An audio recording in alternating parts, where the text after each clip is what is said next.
In simple terms, why were you stood down from your clinical duties at the hospital?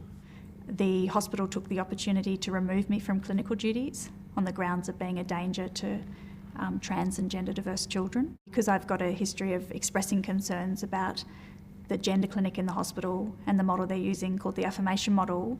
This affirmation model, can I paraphrase that? Tell me if it's wrong. Mm-hmm. So if a child comes in and presents with gender dysphoria, regardless of the mental state of that child, the hospital and the gender clinic just goes along with what the child wants. Yes. So the hospital just expected you, directed you in fact. Directed me.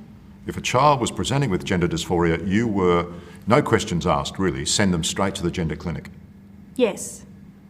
Forgive me if this is a stupid question, but how do you know if you were sending the right kids on what is an irreversible journey?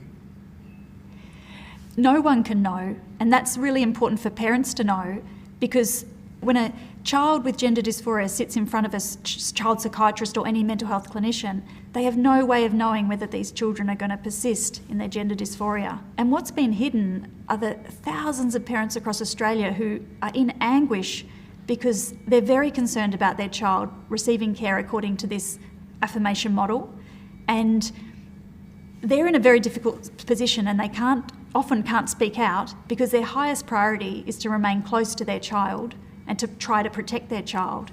But if they keep going, they go to the gender clinics and then they start to have body parts cut off, they're never going to recover. It's an absolute disaster, and it's so sad because child psychiatrists and other mental health clinicians are keeping quiet about their concerns. So it is creating this false impression that we all agree with the affirmation model. You've been labelled transphobic. How do you relate to that? I see this as a really serious child protection issue, and as a 45-year-old woman and as a mother and as a child psychiatrist, I could not hold my head up if I didn't speak about this. It's too important. And what we're talking about is the well-being of children and their health. We want kids to grow up and be happy. We all want that. We don't want them to have regrets and serious health problems. Why do you think this has become such a significant social issue? I think there's lots of social factors contributing. There's a very vocal social movement. But what this issue has revealed is a crisis in the published medical research. And so journals usually use a peer review process to determine if a study is accurate before publication, but that peer review process is failing. And so we're seeing very poor quality studies being published, and the conclusions drawn by their activist researchers are often the exact opposite of what the study has found. What parents really need to know is that it's a very dangerous time for children and families, and they need to be very cautious about who they let engage with their child. So what I would recommend is that they see the health professional first without the child to find out what approach they're going to take towards their child. Do you think the hospital want to sack you? Yes. Yes, they do. They want you off the books? They don't want me hanging around in the hospital. Because as far as they're concerned, you're a troublemaker.